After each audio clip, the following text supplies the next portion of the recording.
Third chemical properties हम लोग देखने वाले हैं रिएक्टिविटी। इसमें ए नंबर होगा रिएक्टिविटी टुवर्ड्स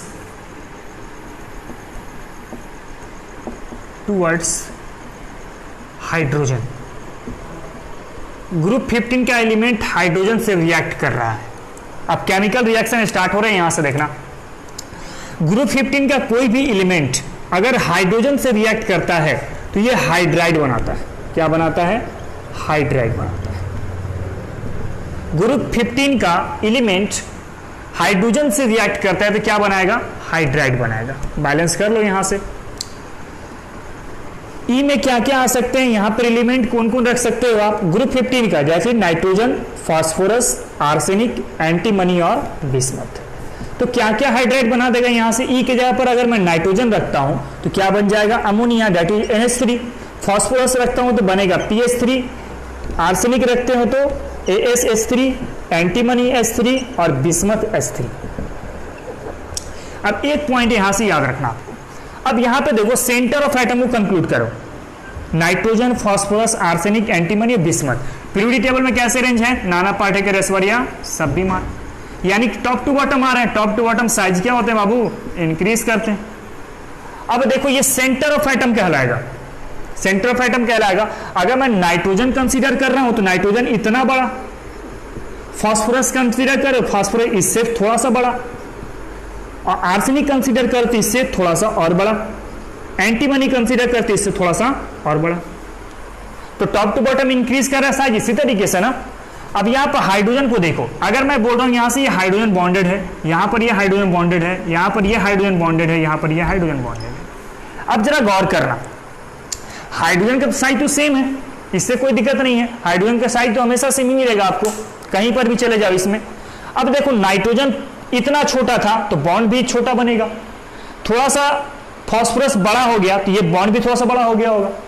अगर ये थोड़ा सा और फूल जा रहा है थोड़ा सा और बड़ा हो जाएगा, थोड़ा सा और फूल जाए थोड़ा सा और बड़ा हो जाएगा। यानी कि देख रहे हो कि जैसे जैसे सेंटर ऑफ एटम का साइज बढ़ रहा है वैसे वैसे बॉन्ड लेंथ क्या हो रहे हैं? बॉन्ड लेंथ बढ़ रहे हैं। अगर बॉन्ड लेंथ बढ़ेगा, ये वाला लेंथ आपका बढ़ता चला जा रहा है, तो इसको तोड़ने में बहुत कम एनर्जी खर्च होगा। मतलब यहां पर नजदीक डिस्टेंस है, इसमें ज्यादा एनर्जी अप्लाई करना पड़ेगा तब जाके हाइड्रोजन का बाहर निकाल सकते हो। यहां पर कम ही एनर्जी में आपके हाइड्रोजन बाहर निकल जाएंगे या फिर हाइड्रोजन के इलेक्ट्रॉन बाहर निकल जाएगा। रीजन क्या है? क्योंकि बॉन्ड लेंथ क्या हो गया है? ज्यादा हो गया है।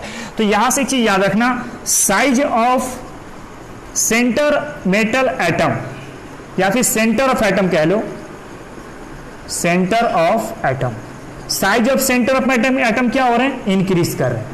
अगर size of centre of atom increase कर रहा है तो बॉन्ड डिसोसिएशन एनर्जी क्या होगा? घटेगा, क्योंकि जैसे जैसे साइज बढ़ेंगे बॉन्ड लेंथ बढ़ता चला जाएगा, और बॉन्ड लेंथ बढ़ जाएगा तो बॉन्ड लेंथ इनवर्सली प्रोपोर्शनल क्या होता है? Bond energy. यानी कि जैसे जैसे बॉन्ड लेंथ बढ़ेगा वैसे वैसे बॉन्ड एनर्जी क्या होगी? घटेगी। यानी कि size of centre of atom बढ़ेगा तो बॉन्ड डिसोसिएशन एनर्जी, तोड़ने की बॉन्ड डिसोसिएशन एनर्जी क्या होगी? कम होगी। अब बॉन्ड डिसोसिएशन एनर्जी कम होगा तो रिड्यूसिंग कैरेक्टर बढ़ जाएंगे, रिड्यूसिंग कैरेक्टर बढ़ जाएगा। इसका मतलब क्या है कि रिड्यूसिंग कैरेक्टर सबसे ज्यादा किसका दिखाएगा? BiH3 का, और सबसे कम किसका दिखाएगा? NH3 का। तो NH3 जो होते हैं वो lower oxidation lower reducing agent होगा, रिड्यूसिंग एजेंट होगा, जबकि BiH3 जो होंगे वो स्ट्रॉन्गेस्ट रिड्यूसिंग एजेंट होंगे। रीजन क्या है? रीजन ये है कि बॉन्ड डिसोसिएशन एनर्जी क्या हो रहे थे? कम हो रहे थे। जैसे जैसे बॉन्ड डिसोसिएशन एनर्जी कम होगा वैसे वैसे रिड्यूसिंग कैरेक्टर क्या होंगे? बढ़ेंगे। एक तो पॉइंट ये हो गया। दूसरा पॉइंट ले सकते हो आप, अगर size of centre of atom, size of centre of atom क्या हो रहे थे? इधर से बढ़ रहे थे, nitrogen phosphorus arsenic antimony bismuth, इधर से इधर साइज क्या हो रहे थे, बढ़ रहे थे, तो बॉन्ड डिसोसिएशन एनर्जी, बॉन्ड तोड़ने की एनर्जी क्या होगी, कम होगी, तो इसकी स्टेबिलिटी भी क्या हो जाएगी, कम हो जाएगी, स्टेबिलिटी भी क्या हो जाएगी, कम हो जाएगी। तो स्टेबिलिटी अगर कम हो जाएगी तो सबसे कम स्टेबल कौन दिखाएगा, BiH3, सबसे ज्यादा स्टेबल कौन दिखाएगा, NH3, यानी कि NH3 आपको क्या दिखाएगा, more stable,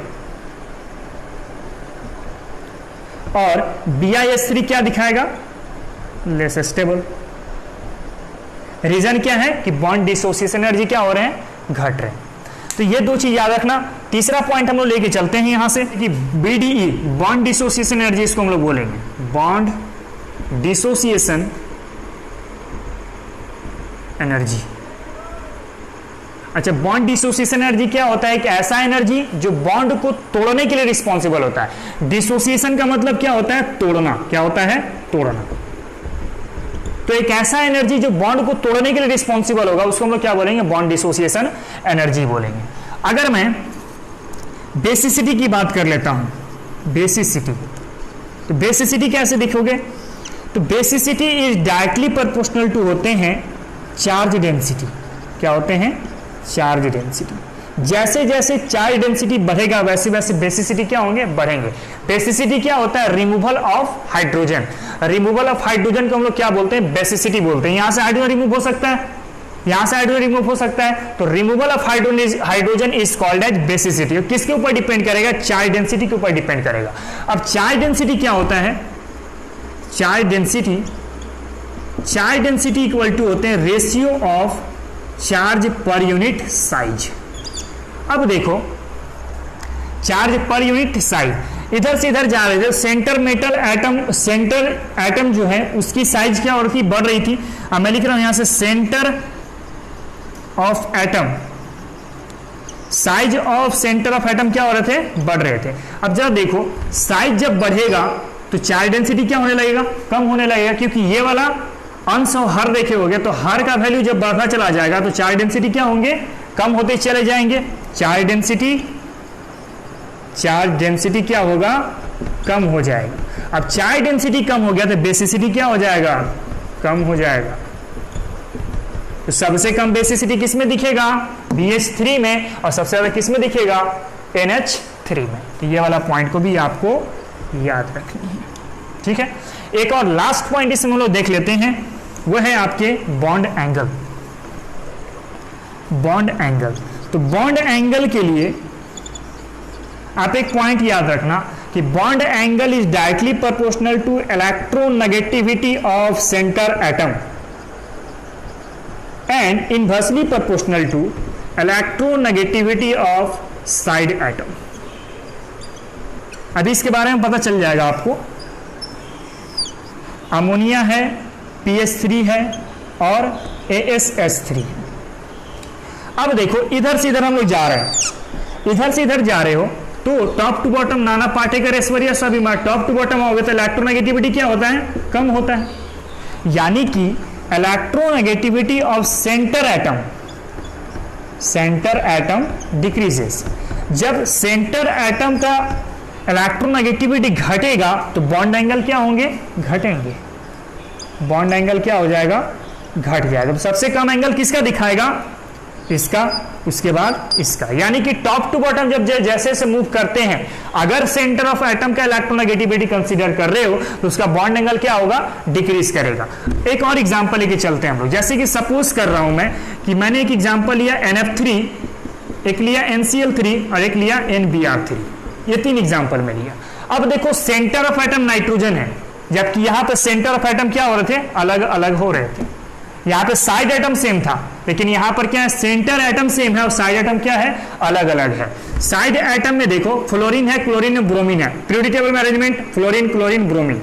top to bottom आओगे तो इलेक्ट्रोनेगेटिविटी क्या होता है, घटता है। यानी कि electronegativity of side atom decreases. अगर electronegative of side atom decrease कर रहा है तो बॉन्ड एंगल क्या हो जाएगा, इंक्रीज कर जाएगा। यानी कि बॉन्ड एंगल यहां से क्या कर जाएंगे, इंक्रीज कर जाएंगे। बॉन्ड एंगल जब इंक्रीज कर जाएगा, इसका मतलब NBr3 का बॉन्ड एंगल ज्यादा होगा, उसके बाद NCl3, उसके बाद क्या होगा, NF3। तो बातचीत समझ में आ रही होगी यहां से, टुवर्ड्स ऑक्सीजन। देखो अगर ग्रुप 15 का कोई भी एलिमेंट अगर ऑक्सीजन से रिएक्ट कर जाता है तो बनाएगा ऑक्साइड। क्या बनाएगा? ऑक्साइड्स बनाएंगे। अब ऑक्साइड्स जो होते हैं वो आपके दो टाइप के होते हैं। एक होते हैं E2O3 जिसके पास E2O5, ठीक है। E का ऑक्सीडेशन स्टेट निकाल सकते हो, जिसका निकालना है उसको हम लोग क्या करते हैं, मार्क कर लेते हैं। E का ऑक्सीडेशन स्टेट इसमें निकालो, 2x - 6 = 0, 2x = 6 that is x = +3। यहां पर E का ऑक्सीडेशन स्टेट कितना है, +3, और यहां पर E का ऑक्सीडेशन स्टेट कितना मिल जाएगा, +5 मिल जाएगा। इसके यानी कि ट्राइऑक्साइड बोल सकते हो, इसको क्या बोल सकते हो, पेंटा ऑक्साइड बोल सकते हो। तो पहला डिफरेंस क्या मिल जा रहा है यहां से कि यहां पर लोअर ऑक्सीडेशन स्टेट है और यहां पर क्या है, हायर ऑक्सीडेशन स्टेट है, ठीक है। सेकेंड चीज, लोअर, एक चीज याद रखना कि oxidation state is directly proportional to acidic, यानी कि जितना ज्यादा ऑक्सीडेशन स्टेट होगा, ये ऑक्सो एसिड की बात है, जितना ज्यादा ऑक्सीडेशन स्टेट इंक्रीज करोगे उतना ज्यादा उसकी एसिडिक कैरेक्टर क्या होगी, बढ़ेगी। तो यहां पर देखो तो यहां पर +3 ऑक्सीडेशन स्टेट है और यहां पर +5 ऑक्सीडेशन स्टेट है, यानी कि +5 ऑक्सीडेशन ज्यादा है, +5 ऑक्सीडेशन स्टेट ज्यादा है तो उसका एसिडिक कैरेक्टर भी क्या होगा, ज्यादा होगा। तो ये हो जाएंगे लेस एसिडिक, और ये ज्यादा ऑक्सीडेशन स्टेट है तो ये क्या शो करेगा, मोर एसिडिक। यानी कि हम बोल सकते हैं यहां से +5 ऑक्सीडेशन स्टेट या फिर higher oxidation state are more acidic than lower oxidation state. अब एक पॉइंट है कि ये जो हायर ऑक्सीडेशन स्टेट वाले जो एसिडिक होंगे, टॉप टू बॉटम आओगे तो इसकी एसिडिक कैरेक्टर क्या होगी, कम होगी। टॉप टू बॉटम आओगे तो एसिडिक कैरेक्टर क्या होगी, कम होगी। These acidic character decreases down the group. जैसे अगर मैं बात कर रहा हूं E के जगह पर मैंने यहां पर रख लिया N2O5 है ना, तो E के जगह पर मैंने रख लिया नाइट्रोजन दैट इज N2O5, उसके बाद phosphorus P2O5, arsenic 2,5, antimony 2,5, oxygen 5 और बिस्मथ 2O5। यानी कि टॉप टू बॉटम आ रहे हो, टॉप टू बॉटम आ रहे हो तो एसिडिक कैरेक्टर क्या होगा, कम होगा। यानी कि एसिड से कहां पर पहुंच जाएगा, बेसिक में पहुंच जाएगा। तो यहां पर ये दोनों हो जाते हैं एसिडिक, ये होते हैं एम्फिटेरिक, एम्फोटेरिक, और ये हो जाते हैं बेसिक। यानी कि टॉप टू बॉटम आओगे तो एसिडिक कैरेक्टर क्या हो जा रहे हैं, घट जा रहे हैं। ये वाला पॉइंट याद रखना, oxidation state directly proportional to acidic nature. चलिए इसके बाद हम लोग थर्ड देखते हैं, रिएक्टिविटी टुवर्ड्स हैलोजन। अब देखो कोई भी ग्रुप 15 का जो एलिमेंट है अगर ये हैलोजन से रिएक्ट करता है तो क्या बनाएगा, हैलाइड बनाएगा, हैलाइड से बनाएंगे। अब ये हैलाइड्स भी दो टाइप के होते हैं, एक होगा ट्राई हैलाइड और एक होगा पेंटा हैलाइड। ट्राई हैलाइड के फॉर्मूला EX2 EX3 और पेंटा हैलाइड का EX5। फिर से बताओ, यहां से एलिमेंट E का ऑक्सीडेशन स्टेट कितना है, +3, और यहां पर इसका ऑक्सीडेशन स्टेट कितना है, +5 है। एक चीज याद रखना कि जितने भी ट्राई हैलाइड हैं वो सारे स्टेबल होंगे एक्सेप्ट नाइट्रोजन। लेकिन नाइट्रोजन के केस में NF3 क्या होता है, स्टेबल होता है। ट्राई हैलाइड होंगे वो सारे स्टेबल होंगे सिर्फ नाइट्रोजन को छोड़ करके, लेकिन नाइट्रोजन के केस में सिर्फ NF3 क्या होता है, स्टेबल होता है। तो एक पॉइंट यहां से लिख लेते हैं, all trihalides are stable except nitrogen. In case of nitrogen only NF3 are stable, NH3 is stable. ठीक है, जाते हैं हम लोग पेंटाहैलाइड की। अगर हम लोग बात करते हैं तो नाइट्रोजन पेंटाहैलाइड नहीं बनाता, यानी कि NF5 आप कहीं नहीं देखे होंगे, NaCl5 कहीं नहीं देखे होगी। ये पेंटाहैलाइड क्या होते हैं, नाइट्रोजन नहीं बनाते। कारण क्या है, एब्सेंस ऑफ डी ऑर्बिटल। मैंने पिछले भी जब हम बात किए थे कोवैलेंसी, तो वहां पर हम लोग बात किए थे कि इसके पास डी ऑर्बिटल एब्सेंट होता है, जिसकी वजह से ये अपना कोवैलेंसी इंक्रीज नहीं कर पाता है, तो ये पेंटाहैलाइड नहीं बनाते। तो यहां से लिख सकते हैं nitrogen does not form pentahalide due to absence of D orbital. D orbital के एब्सेंट होने की वजह से नाइट्रोजन कभी भी पेंटाहैलाइड नहीं बनाते। लेकिन फास्फोरस में इंक्रीज कर PCl5, क्योंकि इसके पास डी ऑर्बिटल होते हैं फास्फोरस के पास, तो अपना कोवैलेंसी क्या कर सकता है, इंक्रीज कर सकता है। ले सकते हैं हम लोग फिर से एक मतलब एग्जांपल में, फास्फोरस का atomic number 15, configuration 1s2 2s2 2p6 3s2 3p3 and 3d0, यानी कि s में 2 इलेक्ट्रॉन, p में 3 इलेक्ट्रॉन और d अभी भी खाली है। ठीक है, ये ग्राउंड स्टेट हो गए, ये में 2 इलेक्ट्रॉन, यहाँ पे सिंगल सिंगल सिंगल। अगर एक्साइटेड करवाते हो, अगर आप एक्साइटेड करवा लेते हो, तो एक्साइटेड जब करवाओगे इसको, तो ये जो पेयर्ड इलेक्ट्रॉन है ये कहां पे पहुंच जाएगा, डी ऑर्बिटल में पहुंच जाएगा और ये अनपेयर्ड हो जाएंगे। अब ये भी केमिकल बॉन्डिंग बना सकता है, ये तीनों भी केमिकल बॉन्डिंग पार्टिसिपेट कर सकता है, ये भी केमिकल बॉन्डिंग में पार्टिसिपेट कर सकता है। तो एक Cl इससे जोड़ दो, 3 Cl इससे जोड़ दो और एक Cl इससे जोड़ दो, तो क्या मिल जाएगा, PCl5 मिल जाएगा ना, PCl5 मिल जाएगा। तो फास्फोरस पेंटाहैलाइड शो कर सकता है, क्योंकि उसके पास डी ऑर्बिटल क्या होते हैं, प्रेजेंट होते हैं। एक पॉइंट और है कि pentahalide are more covalent than trihalide due to more polarising power.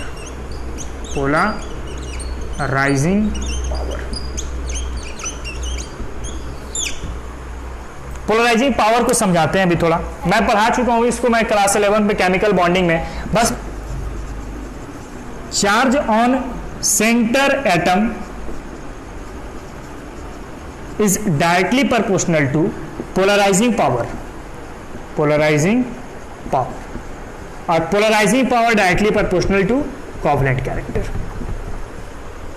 अब जरा देखो, मैं इस X3 की बात कर रहा हूं और दूसरा EX5 की बात कर रहा हूं। यहां पर चार्ज है +3, यहां पे चार्ज है +5। जितना ज्यादा चार्ज उतना ज्यादा पोलराइजिंग पावर, उतना ही ज्यादा कोवैलेंट कैरेक्टर, यानी कि पेंटाहैलाइड ज्यादा कोवैलेंट होगा in comparison to trihalide due to more polarising power. Last topic आज का हम लोग देख लेते हैं।